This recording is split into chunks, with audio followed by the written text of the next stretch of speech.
자, 오늘 이 새벽에 하나님께서 우리에게 주시는 하나님 말씀은 사무엘하 4장 1절에서 12절까지 말씀입니다. 저와 여러분이 한 절씩 교독합니다. 사울의 아들 이스보셋은 아브넬이 헤브론에 죽었다 함을 듣고 손에 맥이 풀렸고 온 이스라엘이 놀라니라.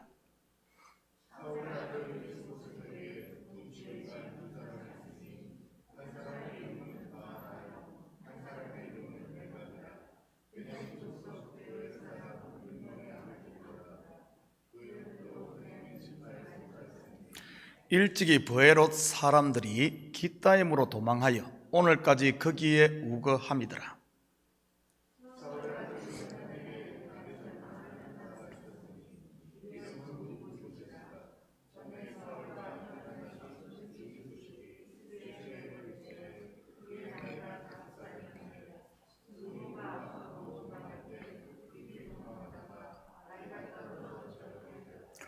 브에롯 사람 림몬의 아들 레갑과 바나가 길을 떠나 볕이 쬐을 때쯤에 이스보셋의 집에 이르니 마침 그가 침상에서 낮잠을 자는지라.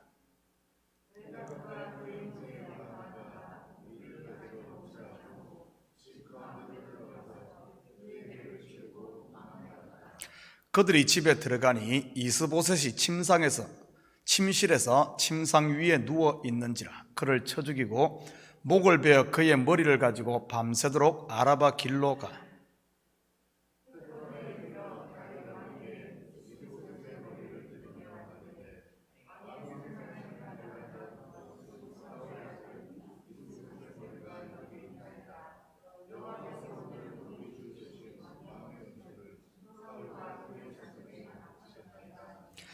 다윗이 브에롯 사람 림몬의 아들 레갑과 그의 형제 바나에게 대답하여 그들에게 이르되 내 생명을 여러 환난 가운데서 건지신 여호와께서 살아 계심을 두고 맹세하노니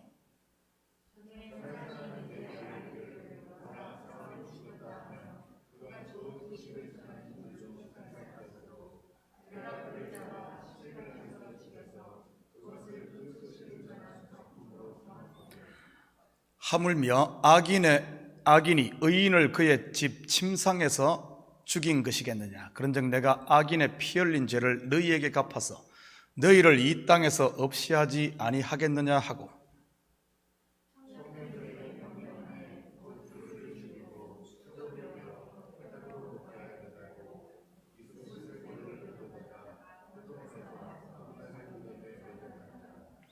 아멘.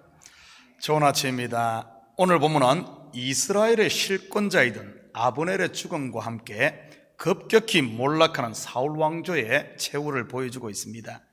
1절입니다. 사울의 아들 이스보셋은 아브넬이 헤브론에서 죽었다함을 듣고 손에 맥이 풀렸고 온 이스라엘이 놀라니라. 손에 맥이 풀렸다는 말의 원어적 의미는 손이 떨어졌다는 이런 말입니다. 우리는 여기서 이스보셋이 붙잡고 있었던 것, 곧 그가 의지했던 것이 무엇이었는지를 알 수 있습니다. 바로 자기의 군대 장관 아브넬, 곧 인생이었던 것이지요. 적어도 이스라엘의 왕이라면 하나님을 의지해야 하는 것 아닌가요? 이것은 이스보셋뿐만 아니라 사울 왕 또한 백성들을 의지했지요. 사실 사울 왕 자체가 백성들의 요구에 의해 세워졌기 때문이기도 합니다. 그러니 그가 두려워했던 것도 백성이었던 것이지요. 요즘 말로 한다면 여론에 의해 좌우되었다고는 할까요? 요즘 한국 정치가 그렇지 않습니까? 촛불 민심이니 하며 여론에 의해 세워진 정권의 결국이 무엇입니까? 세상 정권 겉으로야 국민을 위한다고 하지만 속을 들여다보면 다 자기 호주머니 채우기 바쁜 것이지요. 세상 정치야 어떻든 하나님 나라, 하나님의 교회는 여론에 의해 움직이면 100% 실패합니다. 왜 그렇습니까? 죄인에게서 나오는 게 죄밖에 더 있겠습니까? 우리는 사울 왕조의 몰락을 통해 그 사실을 확인할 수 있습니다. 사울은 율법을 상징하는 인물이라고 했습니다. 대표적인 사울 왕조의 모습을 보여주는 것이 복음서에 나오는 바리새인들이지요. 사람들에게 존경받고 인정받기 위해 열심을 냈던 그들 말이지요. 그들의 결국 또한 화 아닙니까? 우리의 신앙을 한번 점검해 보시기 바랍니다. 나는 지금 사람 앞에 서 있는가? 아니면 하나님 앞에 서 있는가 말이지요. 사람을 기쁘게 하기 위함인가? 아니면 하나님을 기쁘게 하기 위함인가? 사람들이 박수치면 코피 터지게 열심히 하는데 사람들이 하나 둘 떠나면 손에 맥이 풀리지는 않습니까? 마치 이스보셋처럼 말이지요. 2절입니다. 사울의 아들 이스보셋에게 군 지휘관 두 사람이 있으니 한 사람의 이름은 바하나요 한 사람의 이름은 레갑이라. 베냐민 족속 브에롯 사람 림몬의 아들들이더라. 브에롯도 베냐민 지파에 속하였으니. 본문은 이스보셋을 죽인 두 사람인 바하나와 레갑 형제에 대해 그들의 출신을 자세히 소개하고 있습니다. 바로 브에롯 사람들이지요. 여호수아 9장에 보면 본래 브에롯 사람은 기브온 사람들과 함께 여호수아에게 항복함으로 살아남은 이런 사람들입니다. 확인합니다. 여호수아 9장 15절에서 17절입니다. 여호수아가 곧 그들과 화친하여 그들을 살리리라는 조약을 맺고 회중 족장들이 그들에게 맹세하였더라. 그들과 조약을 맺은 후 사흘이 지나서야 그들이 이웃에서 자기들 중에 거주하는 자들이라 함을 들으니라. 이스라엘 자손이 행군하여 셋째 날에 그들의 여러 성읍들에 이르렀으니 그들의 성읍들은 기브온과 그비라와 브에롯과 기랏야림이라. 이 네 성읍 중 기브온이 가장 큰 성읍이기에 통상 이들을 기브온 사람들이라고 합니다. 이들은 가나안 정복 이후에 베냐민 지파에 편입되어 베냐민 족속과 함께 살게 됩니다. 사울이 그의 신복들을 주로 베냐민 지파 사람들로 세우다 보니 이들도 군 지휘관이 되었던 것 같습니다. 그런데 사울이 하나님으로부터 버림받은 후에 그는 종교적으로 오히려 더 열심을 냅니다. 그때 사울은 이 기브온 사람들을, 바로 브에롯 사람들을 학살하고 박해하는 일이 일어납니다. 나중에 다윗이 죽고 사울이 죽고 다윗이 왕이 됐을 때 3년 기근이 그 나라에 크게 듭니다. 그 원인이 바로 사울이 행한 이 학살 사건 때문이지요. 여호와의 이름으로 맹세한 그 맹세를 사울이 저버림으로 말입니다. 바나와 레갑 형제가 이 브에롯 족속이었던 것이지요. 직접적으로 말하지 않아도 이들 가슴 속에 사울에 대해 쌓인 것이 있었다는 뜻입니다. 그런데 사울의 아들 이스보셋 왕을 떠받들고 있던 아브넬이 죽고 왕이 힘을 잃자 그들 속에 억눌려 있던 그것이 올라온 것이지요.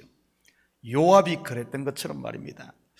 이러한 깊이 박힌 원한의 썬뿌리가 뽑히지 않는 한 언젠가는 올라오게 되어 있습니다. 결국 제 가운데 태어난 인생들의 역사가 맺힌 원한에 돌고 도는 보복의 역사 아닙니까? 한 대를 치면 저기서 두 대를 치고 그 다음에 또 치고 말이지요. 이런 뿌리 깊은 죄의 사슬이 언제 끊길까요? 바로 죄 없으신 하나님의 아들이 이 모든 것을 짊어질 때 끝이 납니다. 그래서 하나님의 은혜 아니고서는 안 되는 것이지요. 혹시 여러분에게도 이러한 원한의 썬뿌리는 없습니까? 그런 것이 있다면 묻어두지 마시고 십자가 앞에 내려놓으시기 바랍니다. 알고 보면 세상에서 가장 큰 상처를 입힌 사람은 다름 아닌 나이니까요.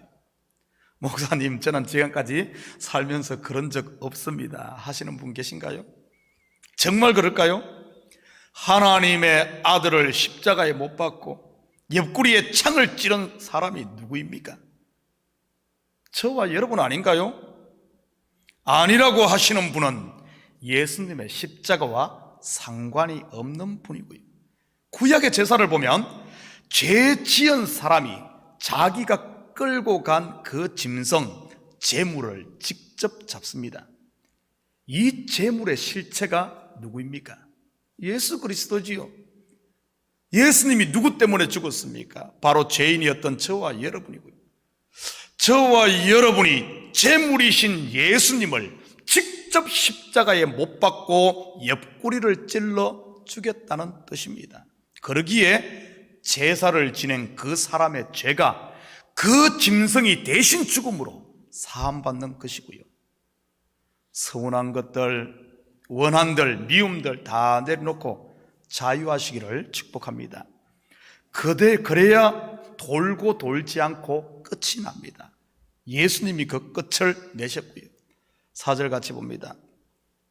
사울의 아들 요나단의 다리 저는 아들 하나가 있었으니 이름은 머비보셋이라. 전에 사울과 요나단이 죽은 소식이 이스라엘에 올 때 그의 나이가 5살이었는데 그 유모가 안고 도망할 때 급히 도망하다가 아이가 떨어져 절개되었더라. 그런데 바나와 레갑 이야기하다가 갑자기 요나단의 아들 머비보셋 이야기가 왜 여기에 삽입되어 들어가 있을까요? 이것은 그들이 머비보셋을 죽인, 이스보셋을 죽인 의도를 보여주기 위해서입니다. 지금까지 이들은 군 지휘관의 자리에 있었습니다. 그런데 이제는 더 이상 왕이 될 사람이 이 사울 집안에 없었기에 그들에게 소망이 없었던 것이지요. 이스보셋은 손에 맥이 풀렸고 마지막 남은 요나단의 아들 머비보셋은 다리를 저는 사람이었으니 말이지요. 이것을 잘못 오해하면 안 됩니다. 장애가 있으면 왕이 못 된다는 이런 말 아닙니다. 다리를 전다는 이 말 속에는 사울의 왕조가 더 이상 일어설 수 없다는 이런 문학적인 의미가 내포되어 있는 말이니까요. 이러한 상황을 간파한 두 형제는 어떤 마음을 먹습니까? 바로 막다른 골목에 이르자 자기 살 길 찾겠다는 것이지요. 다른 사람은 몰라도 군 지휘관이 이랬어야 되겠습니까? 원래 지휘관이란 위치는 책임을 지는 위치인데 말이지요. 한마디로 이 형제는 결국 자기로 돌아간 것이지요. 여러분은 어떻습니까? 위기를 만나면 자기 중심, 자기로 돌아갑니까? 아니면 위기를 만나면 하나님께로 돌아갑니까? 사울과 다윗의 가장 큰 차이가 이것 아닙니까? 사울은 자기로, 다윗은 하나님께 엎드린 것 말이지요. 돌아온 탕자 비유에서도 둘째 아들이 그렇지 않았습니까? 인생 끝자리 가니 그는 아버지께로 돌아가지요. 물론 이 새벽에 나온 성도들은 모두 하나님을 찾는 분들이기에 이 자리에 있는 줄 믿습니다. 계속해서 7절 같이 봅니다. 그들이 집에 들어가니 이스보셋이 침실에서 침상 위에 누워있는지라 그를 쳐 죽이고 목을 베어 그의 머리를 가지고 밤새도록 아라바 길로 가. 그들은 왕에게 굴량미를 가지러 온 척하다가 낮잠을 자고 있는 왕을 살해합니다. 그리고는 그의 머리를 베어 헤브론으로 향하지요. 왜일까요? 다윗의 원수인 이스보셋의 머리를 가지고 가면 떠오르는 다윗 왕조의 1등 공신으로 대우받을 것으로 생각을 했겠지요. 그런데 그들에게 어떤 일이 일어납니까? 기대와는 정반대의 일이 일어납니다. 엄청난 포상과 높은 관직 대신 죽음 말이지요. 우리는 사울집의 몰락 속에 등장하는 여러 인물들을 지금까지 살펴보았습니다. 이들은 한결같이 자기들의 생각처럼 하면 다윗 왕이 기뻐하며 포상을 내릴 줄 알았습니다. 그런데 그 결과는 정반대였음을 보게 되지요. 사울의 왕관과 팔고리와 함께 사울을 죽였다는 소식을 들고 다윗에게 갔던 아말렉 소년, 얼마나 기대에 부풀었겠습니까? 한마디로 평생 부귀영화를 누리며 살 줄 기대하지 않았겠습니까? 결과가 뭡니까? 바로 죽임당했지요. 사울의 시체를 장사한 사람들이 야베스 사람이라고 다윗에게 일러바친 한 사람의 기대는 어떻게 되었습니까? 이런 귀한 정보를 줘서 고맙다고 포상할 줄 알았는데 다윗은 오히려 야베스 사람들을 축복하고 그들에게 포상을 하지요. 이스보셋의 군장 아브넬을 죽인 요압도 마찬가지 아닙니까? 다윗이 못하는 것을 자기가 대신해 주었으니 왕에게 칭찬 들을 줄 알았는데 오히려 저주만 받지요. 요압은 다윗의 군장이었지만 사울의 길에 섰던 사람입니다. 그리고 오늘 본문의 바나와 레갑, 사울 집의 마지막 왕 이스보셋 머리를 들고 갔으니 기대가 더 컸겠지요. 세상적으로 보면 10지파 이스라엘이란 나라를 다윗에게 고스란히 갖다 바친 것이니 말이지요. 보상은커녕 바로 죽임당하고 그들의 수족이 헤브론 목가에 달림으로 그들의 죄가 만천하에 드러납니다. 우리는 사울 왕조의 멸망에 개입된 사람들을 보면서 한 가지 공통점을 발견하게 됩니다. 한때는 전부 사울의 신하로서 그에게 충성을 바친 사람들입니다. 그런데 끝을 보니 그 속에 전부 자기 충만이었다는 사실입니다. 이것이 바로 선악과를 따먹고 자기가 하나님과 같이 되려고 했던 인생들의 모습이 아니고 무엇이겠습니까? 제사함 받지 못할 자기 의에 매여 종로로 타는, 요즘 말로 한다면 종교인들 말이지요. 혹시 내 속에는 이러한 모습이 없을까요? 황금집 받을 욕심으로 헌금하지는 않나요? 우의정, 총리 기대하고 봉사하지는 않습니까? 아리따운 7 미녀를 기대하면서 헌신하지는 않나요?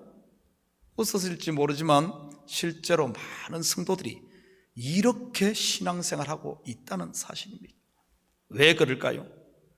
복음 곧 하나님의 은혜를 모르거나 아니면은 은혜로 시작을 했는데 율법으로 돌아가서 그러지. 자기를 부인하고 십자가를 지는 믿음의 선한 싸움을 포기하고 있기 때문은 아닐까요? 사랑하는 성도 여러분, 여러분의 두 손을 보십시오. 한 손에 믿음의 방패가 들려져 있습니까? 그리고 나머지 한 손에 성령의 금, 곧 하나님의 말씀이 들려져 있나요? 우리는 지금까지 자기로 돌아간 사울집의 최후를 살펴보았습니다. 바로 뒤돌아본 롯의 아내가 된 것이지요.